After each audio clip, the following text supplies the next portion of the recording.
He is an Emmy Award winner and host of Crooked's newest podcast, Takeline. Please welcome Jason Concepcion. Wonderful to be here. Delighted.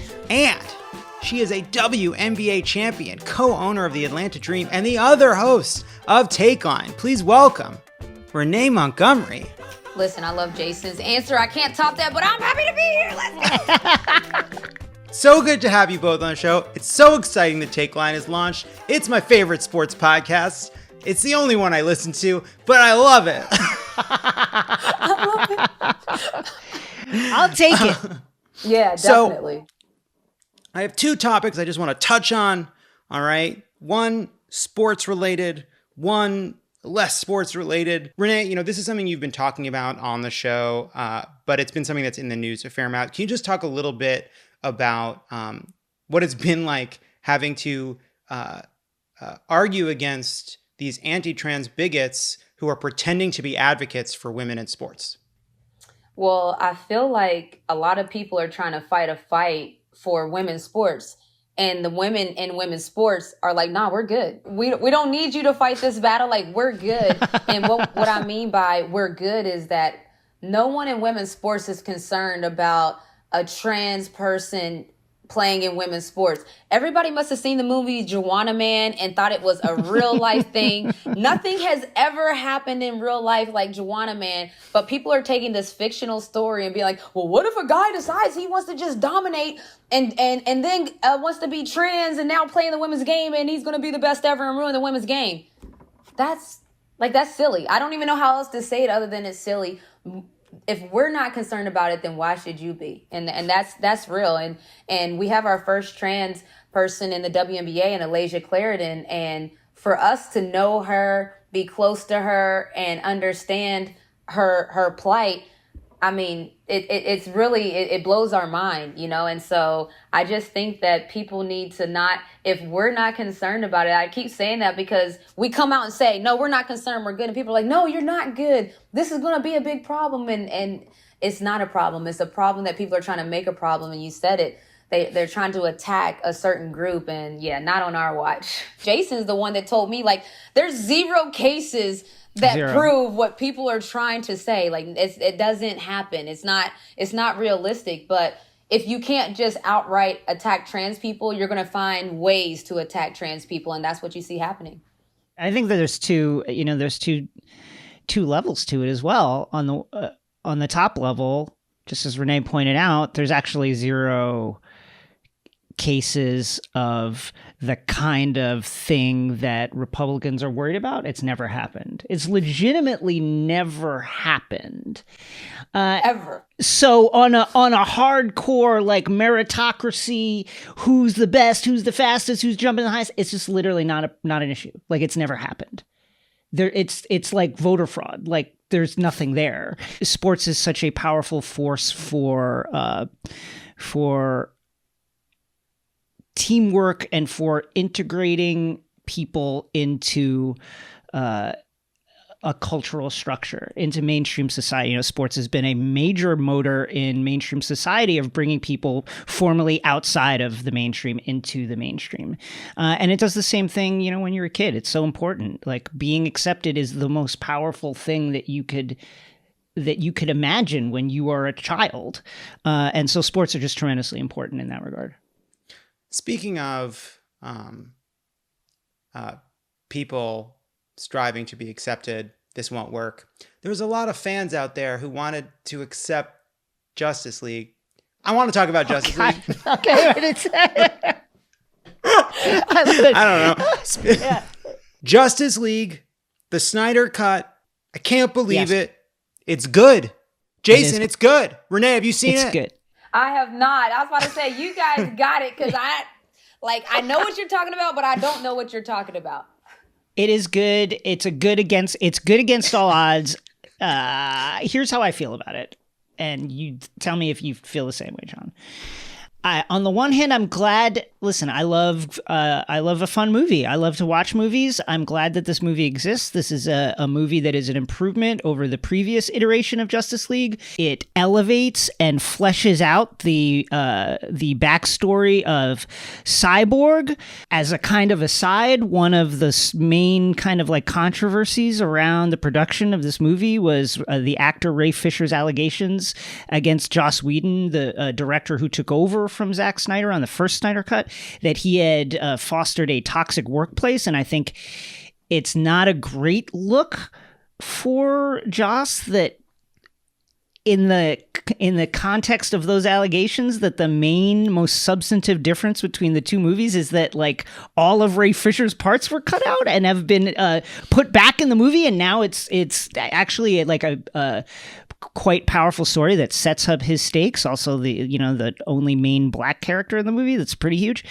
And so I'm glad that it exists. I also feel that the way that it came about, which was like from a social media driven campaign by some of the most toxic parts of fandom, is also like it's not great. I don't think that those forces should necessarily be rewarded when they like flat out attack people and demand that a cut be released. I don't think that that's a positive force for our world. But listen, the movie was good, and I'm glad that it exists. And as mostly a Marvel guy, I am shocked to be sitting before you saying the Snyder Cut was good. The Snyder, I can't believe it. Was so shocking. It was. I can't believe it. And all my nerd group texts are. It's what I liked about it too is that because people watched it over the course of the week, and there was such defiance and then it would like, no, you were right. It is good. I am shocked that it is good. And look, it has a lot of like Zack Snyder bullshit, Yes. And yes. Like, I'm 20% of the movie is in slow motion. Like legitimately 20% of the movie is in slow-mo. Like it brings over some of the like masculinity stuff from Batman versus Superman Ultimate Edition. Right. And again, I will say the Ultimate Edition also better than theatrical. I'm sorry. It's just the case. And it made me realize though that like, okay, so here's what we've realized. 60% of Zack Snyder is the worst amount. We either got to have 0% or 100%. And I've decided that conversationally, I would like to introduce a concept called, like if someone says to you, tells you a story and like you can't follow it, and it's a little like, it's like, hold on a second. Give me the Snyder Cut. And what that means is, take your fucking time, really go through all the details. 4 hours. In your worst tendencies. At the $70 million in reshoots. I can't follow this. I know. Just give me the Snyder Cut. Just waste my time. I'm okay with it. Jason and Renee, yes. Before I let you go, it is March Madness. This is a period of time in which things are happening. They really are. They're taking place all the time, all around us. Apparently the Elite Eight begins on Monday, as we all know. In honor of that, of the Elite Eight, and proud of them we are for reaching such a place in competitive sport. We're going to build our own bracket, okay? But it's going to be about it's going to be about snacks. All right. Oh, I love snacks. I love snacks. Yeah, I see what's going on now. I love it. Oh man, I think that I have a low bracket. I already know. They didn't tell me beforehand that we were going to tournament up. I'm going to say right now, I might have some low seeds in the tournament. I'm just... Here's the thing. If there's one thing I've learned from being adjacent to American society when it comes to sports, there are, sometimes schools are called Bucknell and they do quite well. Like I'm aware of that. I don't know what's happening with a school called Gonzaga. I have no idea, but I know the name, and sometimes unexpected things take place. Oral Roberts. Oral Roberts. I always hear about Oral Roberts around this time of year. All right. So let's throw it up on the big board. It's time. For Starch Madness. Wow. Starch Madness. This is the bracket. Some sort of committee was involved in creating it. Some of your teams are on there. We have some things I don't even know what they are. I'm excited to learn about them. Here's what we've got on the board. Nachos, spoonfuls of peanut butter that come with you to the couch. That's important. It's not just a spoonful of peanut butter. It has to come with you. Take the spoonful, you take it all the way to the couch. Wow. We have kettle corn. We have double stuffed Oreos. We have, what is this? Lumpia Shanghai. Lumpia Shanghai. They're like it's basically like a spring roll, like an egg roll. Oh, like an egg roll. We have mango smoothies. We have wings, and really, honestly, truly the underdog, the fan favorite. Nobody thought they would get this far. We have apples. apples with an Oral Roberts like run. Small school, lot of heart, not a lot of money. Baby. Got apples. They defeated baby carrots to make it this far. All right. Oh my gosh. All right, first up, who's going to win? We got nachos versus spoonfuls of peanut butter. A spoonful of peanut butter that comes with you to the couch. What do we think? Wow. Can I ask I'm very going quickly? nachos. Yeah, I'm going nachos too. I just, that said, I want to just get a little clarification. Only the spoon is coming with you, not the jar. The jar is staying on the counter. Because you're showing discipline. You take the spoonful, Thank you. leave the jar. It's a snack in your hand. It's a peanut butter popsicle. Nachos. I see. I'm still going nachos. But I just wanted to get that clarification. No, but you were right to dig in. Next, we have kettle corn versus double stuffed Oreos. This one, we can all weigh in, but to me, it's not particularly close. Oh, which one is it? Because no one wants it double stuffed, right? That's just way too much filling. That tells me that you have the discipline of a professional athlete. That tells me everything. That's why you're you, all right? And that's why I'm me, all right? That's why they didn't let me go on the varsity tennis team, and you, all right, you're you. Oh, Jason, what do you think? You got to break the tie. I'm going to go, my apologies to you, John, but I am also going to go kettle corn. I think it's too much material inside of a double stuff. Just too much. It's just too much. Like the balance of the original Oreo is perfect, and kettle corn also a little bit healthy. Don't mess with the originals. Wow. Okay. Next up, all right, we have lumpia Shanghai and mango smoothie. Let me quickly explain. It's a fried spring roll, like an egg roll, and it's got usually like a meat filling, kind of pork, sesame oil, carrots. Delicious. It's one of those things. If you eat one, you're going to eat 100. Oh my goodness! And this is a disgrace because I'm going with the Shanghai, and I was the smoothie. Yeah, I don't think mango smoothie's just proud to have gotten this far. Mango smoothie's taking pictures. Good. Mango smoothie's taking pictures. Mango smoothie great in the morning, or maybe after a run or something. It's a snacky. You're watching something good. You want a cool drink, but it's flavored and it's like a milkshake, but not. I'm going with Shanghai. Yeah. All right. We have the winner. Next up, it's wings versus, again, first in our hearts, apples. That's right. You know what they say? And wings got matched up with apples, actually. It was a very tough bracket. I don't even think they're going to put this one on TV. That's the 1 verse 16 right there. Like, come on. Listen, you know what they say? An apple a day makes you wonder where the wings are. I'm going to go with wings. Wings takes it. Oh, my God. It's time for the final four.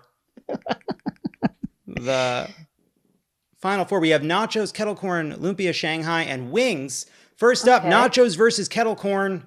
What do we think? I think I'm going kettle corn again, for real. Wow. I'm going nachos this time. I think it's one of the more perfect snack foods. It comes with its own container. Mm-hmm. I'm going to go with nachos. All that cheese?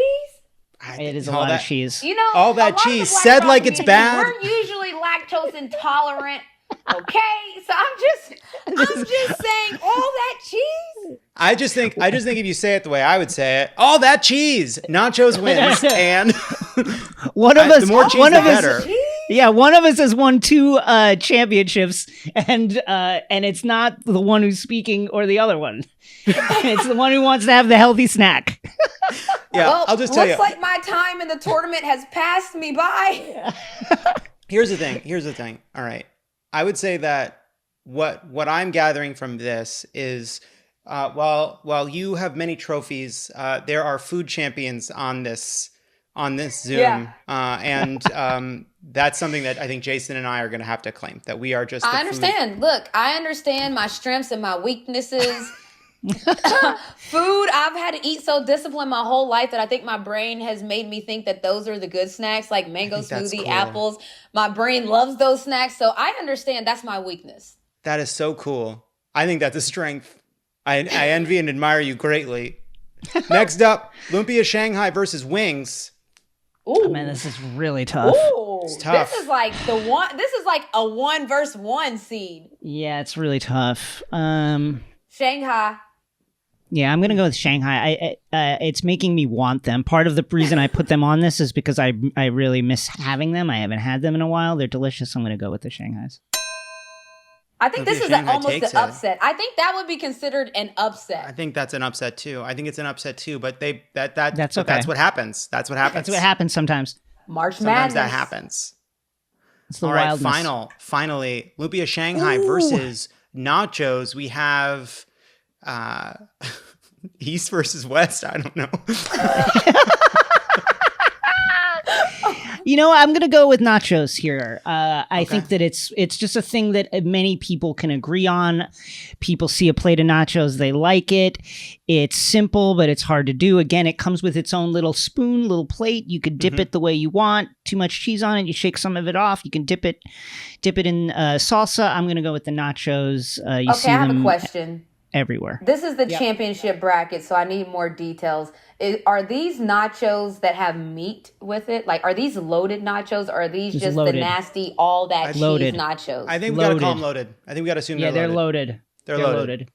Okay, that changes things. Maybe it's not all that cheese. Maybe it's all that cheese and sour cream and ground turkey and all of that. Is that what we're saying? You heard that right, Jason, that she put ground turkey on. I did hear it. Ground turkey, I once again went for the healthiest option available. That's why Renee Montgomery is a 2-time WNBA champion. You're trying to pig out, and all of a sudden there's ground turkey coming on these nachos. I know my weaknesses. Okay, I just on your worst day, that is my best day, food-wise. That's what we're discovering. Your cheat day is my being as good as I can be. I'm like, I love it. That was so exciting. Well, look. What are y'all's answers, though? Nachos wins. Nachos wins. The winner.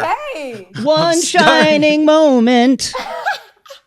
Whose pick was nachos? Whose snacky was that? I think that's Jason's. Was it Jason versus Jason in the championship? It was. I didn't want to bring that up because I have so much respect for my competitors. I'm a complete competitor, so I had to know whose food won. Oh my god! Listen, here's Renee. Obviously, let's face it. You brought apples, mangoes, and to a snack competition, and honestly, while that means you clearly lost this, it does mean you're winning in every other way possible. Yes, winning life. Renee and Jason, this was so much fun. Thank you so much for being here. Renee, the competitive spirit in your eyes, you're so mad. I can see it. I love it. I am. I could have made up snacks if I knew this was the case, okay? No, this is better. I like it. I think it's better. I think the truth is better. Everybody, check out Takeline. It is an incredible show. You will love it. And Renee and Jason, thank you so much.